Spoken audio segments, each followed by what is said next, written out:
저는 이제 초창기 이제 내부의 결제도 쪽 업무를 상당히 많이 했었고요.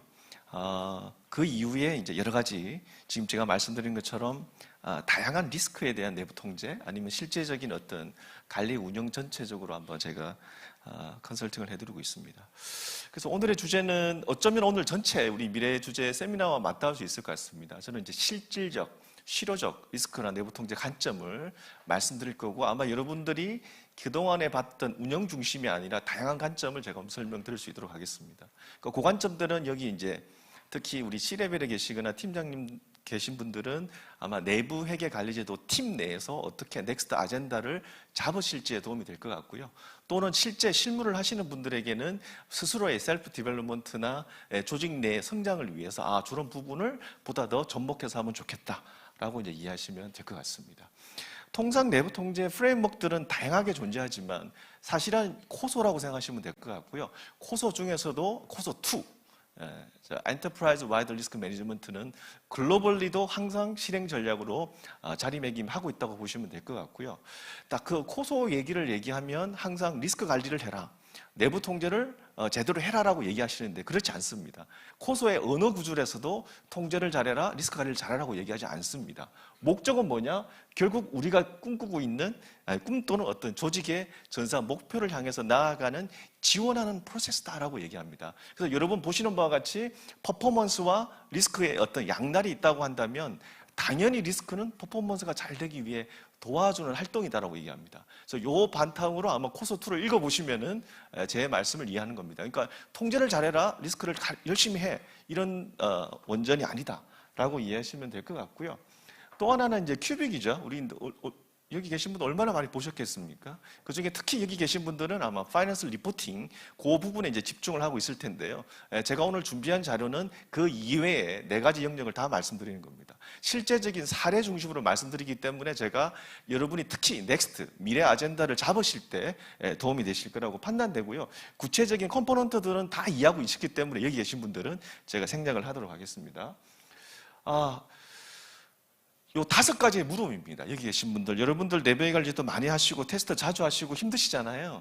그럴 때 제가 한번 질문을 드리고, 특히 저는 이제 우리 CEO를 포함한 C레벨들 만나면 저에게 이런 질문을 굉장히 많이 하십니다.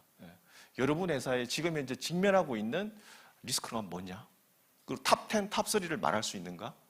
그 리스크가 보이는가? 어떻게 되고 있는지?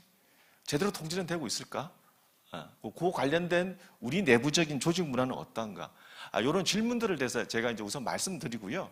실제로 이제 조금 시간을 갖고 우리 여기 한 400~500분 오셨는데 우리가 폴을 하면 다양한 리스크를 말씀드립니다. 자, 리스크에 대해서 한번 써보세요. 백지에. 다 쓰다 보면 여기 계신 분들마다 다 다릅니다. 업종별로 다 다르시고요. 여기 대리급, 실무급 하고요. 위에 팀장님, 임원님 리스크가 다 다릅니다. 그 내용을 제가 조금 정리했다고 보면 이렇게 나눌 수 있어요. 맨 위에 있는 거, 제가 이제 환경 리스크라고 얘기했는데요. 우리가 통제는 못해요. 통제는 못하는데 영향이 굉장히 커요. 간단하게는 자연재해부터 새로운 규제, 다 영향을 미칩니다. 미중의 갈등, 영향을 미칩니다. 여러분 비즈니스에. 또 하나는 이제 통제 가능하다고 보이나 재무 리스크, 실질은 쉽지 않습니다. 저는 또 왜냐하면 외부의 임팩이 큽니다.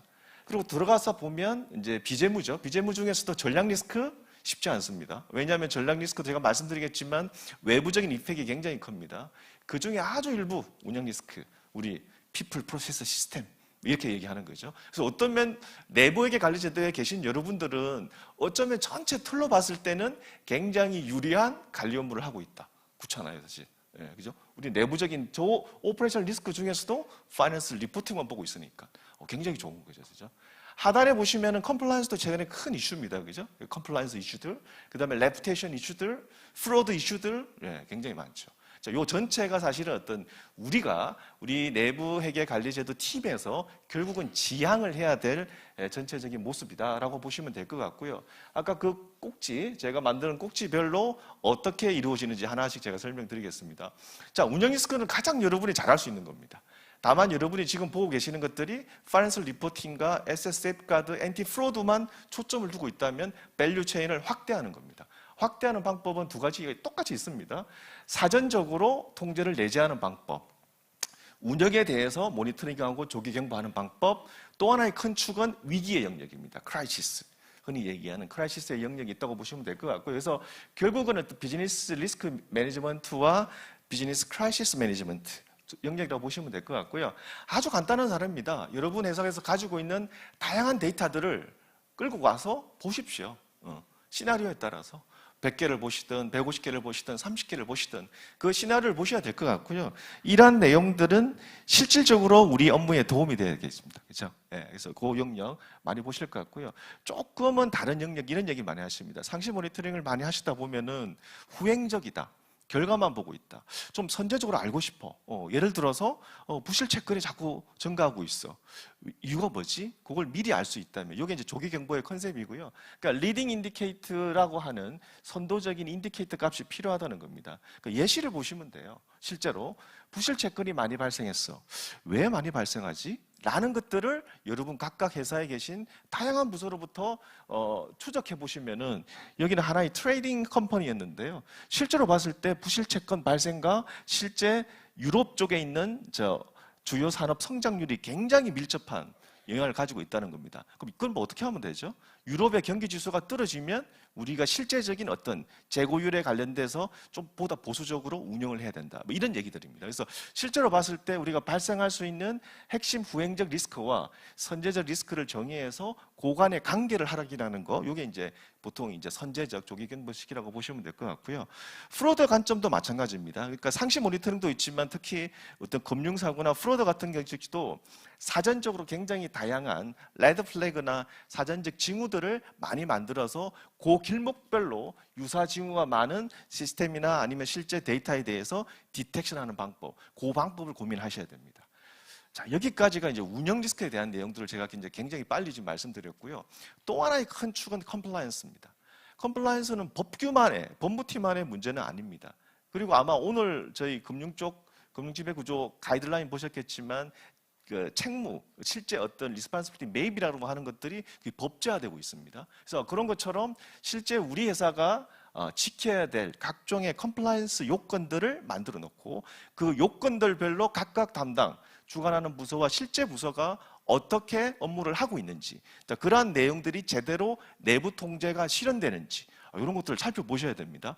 금융기관에 계신 분들은 1년 그 다음에 18개월 유예가 있긴 하지만 결국은 아마 대부분이 다 이런 방법에 대한 것들이 롤아웃 돼야 된다고 보시면 됩니다. 그래서 이런 관점에 대한 컴플라이언스 관점, 또 가운데 보시는 바와 같이 컴플라이언스 관점에 해야 될 여러 가지 요소들도 굉장히 많습니다. 그러니까 단순 법도 있지만 내부 규정에서부터 윤리부정 또는 ESG라고 하는 최근의 여러 가지 흐름까지도 들어간다라고 보시면 될 것 같고요. 실제적으로 보시면 이런 내용들은 다양한 업종별로 같이 이렇게 R&R 매트릭스를 통해서 실제로 이제 구현을 하신다라고 보시면 됩니다. 자, 그러면 이제 저희 우리 코소에서 오퍼레이션, 그다음에 리포팅, 컴플라이언스 말씀드렸습니다. 맨 앞단에 있는 전략 리스크에 대해서 아마 고민을 여기 계신 분들이 해보신 분은 많지는 않을 것 같아요. 하지만 얘를 임플리멘테이션 한다라고 하는 컨셉은 이런 컨셉입니다. 실제 여러분 회사에 가시면 장기적 전략 과제가 있고요, 단기적 전략 과제가 당연히 있습니다. 그렇다고 보면은 대부분의 회사들이 저런 전략 과제를 만들어낼 때는 굉장히 많은 노력을 하십니다. 굉장히 비싸게 전략 폼을 쓰기도 하고 여러 가지를 하지만 결국 CEO들이 되게 관심 있는 것들은 지금 만들어 놓은 중장기 전략 과제 아니면은 올해 단기라도 하더라도 전략 과제가 제대로 가고 있는지를 알고 싶어 합니다. 실제적으로. 그래서 실제로 어떤 여기 비전에 있는 전체적인 틀에서부터 이 전략 과제의 내외부의 리스크적인 요인을 뽑고 그러한 것들이 제대로 통제되고 있는지를 확인하는 거, 이게 보통 이제 전략 리스크 관리, 전략 리스크를 모니터링 한다라고 얘기합니다. 그러니까 예를 들어서 어떤 한 이 업종은 오일 앤 가스 업종인데요, 생산량이 굉장히 중요한 거예요. 우리 회사에 KPI에 직접적인 영향을 미친다고 보면 이 생산량에 영향을 줄 수 있는 어떤 내외부, 그러니까 내부만을 얘기하는 건 아니고요. 생산량에 영향을 줄 수 있는 외부 요인도 많잖아요. 그죠? 그러면 그러한 요인들을 다 끌고 와서 실제 여기서 말하는 내외부의 지표값들의 변화에 따라서 지금 우리의 전략적 과제가 제대로 미트할 것인지 아니면 실제 우리 계획대로 되지 못할 것인지를 시뮬레이션 하는 겁니다. 이게 일종의 이제 경영 시뮬레이션이라고 얘기하는 전략적 시뮬레이션, 경영 시뮬레이션 또는 시나리오 플래닝이라고 얘기하는 것들이 이런 내용들입니다. 그래서 아마 여기 이제 기존에 우리 내부 통제나 내부의 관리도 하셨던 분들 입장에서는 굉장히 큰 개념이긴 합니다. 하지만 제가 이제 코소에 여러 컴포넌트 중에서의 다뤄야 될 부분들을 말씀드렸고요. 맨 상단에 있었던 우리 회사가 관리할 수는 없어요. 관리할 수는 없지만 예를 들어 간단하게는 안전환경에서부터 재난재해 또는 어떤 규제 환경의 변화라고 하는 이 외부적인 요인들이 최근 들어서는 굉장히 우리 직접적 경영에 영향을 많이 미칩니다. 그러다 보니까 이런 대외적인 외부 변수로부터 우리가 어떤 식으로 관리할까? 안전재해에서부터 다양한 요인들이 있습니다. 결국 그 요인들 역시도 내부 통제와 맞닿아 있거든요. 그래서 그런 내용들의 전반적인 내용까지도 한번 고려를 해보시면 될 것 같고요. 제가 간단하게 말씀드렸지만 이러한 다양한 리스크에 대한 관리 방식, 접근 방식은 차별화되는 겁니다. 그래서 실제적인 어떤 리스크를 놓고 다 동일선상으로 처리를 할 수가 없습니다. 그래서 우리가 가장 잘할 수 있는 운영과 재무 리스크는 제가 상대적으로는 저 리스크는 정태적으로 보입니다. 그죠? 우리 내부적으로 루틴하게 돌아가는 활동들이 되는 거죠. 그렇다 보면 아까 제가 말씀드렸던 핵심 관리 지표를 만드시고 그걸 상시적으로 모니터링 하시고 좀 조기적으로 하려면 선행 정보를 통해서 확인하시는 그런 정보들이 충분히 될 것 같고요. 상위에 있는 것들, 특히 환경, 전략 이런 것들은 굉장히 다이나믹하다, 굉장히 동태적이다. 그러니까 실제 방향성이 어떻게 될지 모르기 때문에 제가 이후에 분석해 놓았던 어떤 시나리오 플래닝 아니면 경영 시뮬레이션이라고 하는 다소 동태적인 것들에 대한 접근 방법을 생각하셔야 되고요. 전략적 과제에 대해서는 우리가 생각할 수 있는 여러 가지 것들이 아마 이 대외적인 것, 대내 또는 어떤 다이나믹과 실제적인 정태적인 게 복합적일 겁니다. 그것들의 속성들이 이제 전략 과제다라고 이해하시면 될 것 같고요. 맨 하단에 있는 이 준법 쪽은 결국 아까 제가 말씀드렸던 관리 대상, 컴플라이언스의 관리 대상 그런 것들을 디렉토리화하고 이른바 이제 리스폰시빌리티 맵이라고 그러죠. 책무 구조도처럼 누가 무엇을 해야 되는지 명확하게 만들어내는 작업이 필요하다. 그리고 금융기관들은 이미 그게 법제화되고 있다. 이렇게 이해하시면 될 것 같고요. 마지막에 이제 레푸테이션, 평판 이런 얘기 저한테 많이 하시는데 평판은 사실은 리스크가 아닙니다. 그러니까 평판 리스크는 관리의 대상이 아니다 이렇게 이해하셔도 될 것 같고요. 이 모든 것들의 결과물이다 이렇게 이해하시면 충분히 이해되실 것 같습니다. 그래서 제가 조금 준비했던 것 대비 좀 빨리 제가 좀 설명을 드렸는데 몇 가지만 좀 말씀드리면 남들이 하는 것처럼 따라해서는 절대 안 된다라는 것들이 제가 첫 번째 말씀드리고요. 그러면 이러한 리스크 관리나 내부 통제 활동을 잘한다는 것이 뭐냐? 사고가 안 나는 게 잘하는 건가? 아니면은 프리하게 있는 게 잘하는 건가? 그런 부분에 대한 문제가 있을 것 같고요. 그 다음에 여기 가운데 보시면 KRI, KPI 되게 헷갈려 하시거든요. KRI, KPI. 간단합니다. KPI는 성과에 대한 측정이죠. 그죠? 그러니까 내부 요소입니다. 근데 KRI는 아까 제가 말씀드린 것처럼 중국의 경기 지표가 환율이 KRI가 될 수 있죠.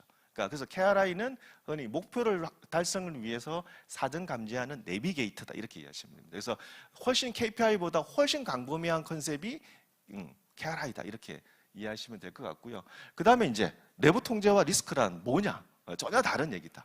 전혀 다른 얘기다. 그러니까 리스크라는 것들이 아까 제가 환경에서부터 마지막 그 컴플라이언스까지 말씀드렸잖아요. 그런 다양한 리스크를 관리하기 위한 수단이 내부 통제다 이렇게 이해하시면 됩니다. 그래서 그 도메인에 대한 것들도 한번 이해해 보시면 될 것 같고요. 마지막으로 이제 제가 리스크의 유형화에 대한 부분 읽어보시면 될 것 같아요. 그 중에 지금 현재 우리에게 핵심 리스크는 뭐냐? 그런 것들을 어떻게 통제하고 과시화할 거냐? 그리고 통제에 대한 방안, 조직 내 체화하는 방안 이렇게 좀 제가 말씀드렸고요. 일단 제가 준비했던 걸 이렇게 마무리하고 혹시 질문이 나중에 주시면은 제가 답변을 드릴 수 있도록 하겠습니다.